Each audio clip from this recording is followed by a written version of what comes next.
অপেক্ষা আর উপেক্ষা দুটোই নিঃশব্দে পোড়ায় ভেতরটা।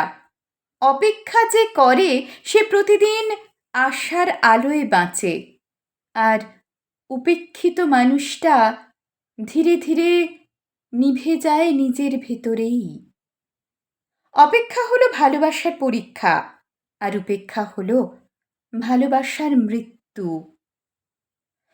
যে একদিন ছিল প্রাণের সবচেয়ে কাছের, আজ সেই সবচেয়ে দূরের হয়ে যায়, এটাই জীবনের নির্মম সত্য।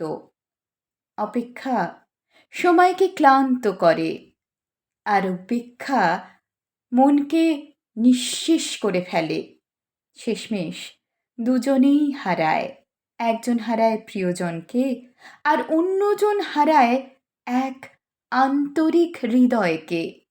আর তাই বলা যায়, অপেক্ষা যে করে আর উপেক্ষা যে পায়, জীবনের আসল বাস্তবতা ঠিক তারাই ভালোভাবে অনুধাবন করতে পারে।